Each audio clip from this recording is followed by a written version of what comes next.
कहीं अनकही बातें, कहीं अनकही बातें, कहीं अनकही बातें। ऐसा क्यों, ऐसा क्यों, ऐसा क्यों नहीं।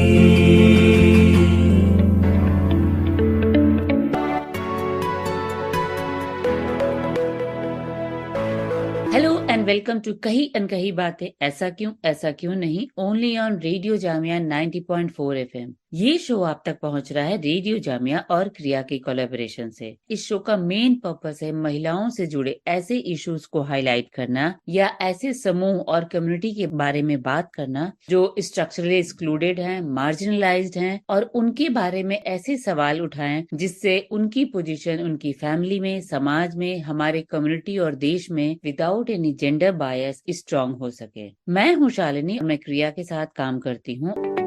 तो फ्रेंड्स, पिछली इस एपिसोड में जब हमने जामिया मिलिया इस्लामिया के स्टूडेंट से बात की थी तो आपको 16 डेज ऑफ एक्टिविज्म के बारे में बताया था। हमने वहाँ के स्टूडेंट्स के बारे में भी जाना था कि वो इसको लेकर क्या सोचते हैं और कैसे इस इशू को देखते हैं, स्पेशली जेंडर बेस्ड वायलेंस को। उसी को कंटिन्यू करते हुए आज हम बात करेंगे रईजा से। आज हम उनसे जो बात करेंगे वो हमारा फोकस होगा जेंडर बेस्ड वायलेंस, और इसमें हम ये भी जानेंगे कि क्रिया के साथ जुड़कर रईजा क्या कर रहे हैं। So without wasting any time मिलाती हूँ आपसे रईजा को। रईजा जेंडर बेस्ड वायलेंस को लेकर नेशनल और इंटरनेशनल लेवल पर कई समूहों के साथ, कोalition के साथ जुड़कर काम करती हैं। खासकर वो महिलाओं और लड़कियों से अलग जो मार्जिनलाइज समूह हैं, यानी सेक्स वर्कर्स राइट्स पे काम करने वाले लोग, ट्रांसजेंडर मुद्दों पर काम करने वाले लोग, उनसे जुड़े मुद्दों को मेन स्ट्रीम मीडिया में कैसे शामिल करें, इस पर काम करती हैं। रईजा, आप स्पेशली इस कैंपेन से क्यों जुड़ी हैं, क्या पर्पस रहा है? धन्यवाद शालिनी। मैं केरल से हूँ। मैं क्रिया के साथ काम कर रही हूँ 1 साल से। मैं जेंडर बेस्ड वायलेंस पे काम करती हूँ, उन ग्रुप्स के साथ काम करती हूँ जिन्हें हम स्ट्रक्चरली एक्सक्लूडेड कहते हैं। And by this we mean जो हमारे सोसाइटी के पॉलिटिकल है, इकोनॉमिक है, सोशल स्ट्रक्चर्स हैं। There are lots of people who lie beyond those structures. So sex workers, trans people, lesbian, bisexual, they often lie outside these structures. And then when we make policies, programs, when we see representation within media, these groups are rarely represented.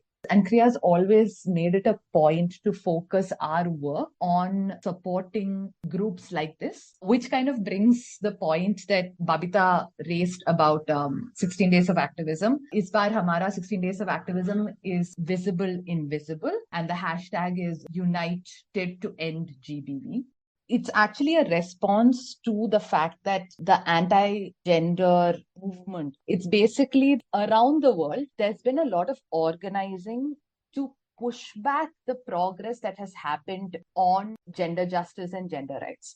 So we thought this is a really good opportunity. 16 days of activism जो हम हर साल करते हैं, जो globally 1991 से करते आ रहे हैं, और जो बबीता जैसे बोल रही थी, हाँ, प्रिया ने बहुत इफेक्टिवली हमारे पार्टनर्स के साथ किया है बहुत सालों से. It's a good opportunity to talk about, one, why intersectional approaches to GBV is important, why it is important for us to come together and have inclusive responses to GBV, and to kind of highlight these conversations. Personally, मुझे बहुत सीखने को मिला है हमारे partners से. आप अगर क्रिया के सोशल मीडिया देखेंगे तो हर दिन हम we're putting out some information around this topic, quotes, audiograms from our partners.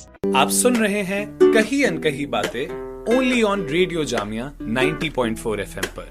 ऐसा क्यों नहीं. सो मैं बबीता के पास वापस जाना चाह रही थी और जानना चाह रही थी कि आप किस तरह के कौन से स्पेसिफिक इवेंट कर रही हैं जहां आप लार्जर पब्लिक को कनेक्ट कर रही हैं. एक तो जो मुद्दा है उसको लेके, जैसे मैंने कहा कि हम हमारे जो साथी संस्थाएं हैं वो क्रिया के साथ मिलकर लगातार इन सब पे बात कर ही रहे हैं. पर 16 डेज के दौरान हमारा 2 तरीके से जो आउटरीच स्ट्रेंथनिंग का काम है वो चल रहा है. एक है सोशल मीडिया, जहाँ से हम वो हैशटैग्स का इस्तेमाल कर रहे हैं. दूसरा है कि समुदाय स्तर पे जो इवेंट्स क्रिएट किए जा रहे हैं उनका जो उद्देश्य मुख्य रूप से लक्षित समुदाय जो हमारे उनके साथ किस तरीके से समावेशी नारीवादी नेतृत्व की बात करें और जेंडर आधारित हिंसा को एड्रेस करें। डायरेक्ट डायलॉग किया जा रहा है। इसके अलावा जो हमारे मीडिया कंसल्टेशंस हो रहे हैं, स्टेट कंसल्टेशंस हो रहे हैं, हम यूपी, बिहार और झारखंड के तीनों ही स्टेट कैपिटल में, जहाँ पे मुख्य रूप से विकलांग महिलाओं के साथ जो जेंडर आधारित हिंसा हो रहा है उसको एड्रेस करने के लिए अलग अलग साथियों को बुला रहे हैं और उन मुद्दों पे बात कर रहे हैं, जेंडर फेयर कर रहे हैं और मीडिया के साथ इन सब की शेयरिंग भी कर रहे हैं। थैंक यू सो मच सारे इश्यूज को इतने अच्छे से एक्सप्लेन करने के लिए, समय निकालने के लिए और हमारे साथ इस कन्वर्सेशन का पार्ट बनने के लिए। आई होप इस एपिसोड से हमारे लिसनर्स की understanding specially gender based violence को लेकर थोड़ी बड़ी हो और वो इस इशू को लेकर अपने आसपास अपनी कम्युनिटी में थोड़ा काम कर पाएंगे, एक बेटर सोसाइटी और एक सेफ सोसाइटी बनाने के लिए। अगर आपके कोई क्वेश्चंस हैं and if you want to share your view points तो आप हमें ईमेल कर सकते हैं kriya@kriyaworld.org पर। तो अगले हफ्ते हम फिर मिलते हैं इसी बातचीत को आगे कंटिन्यू करते हुए। तब तक के लिए हम क्रिया के सभी साथी आपसे विदा लेते हैं। बाय।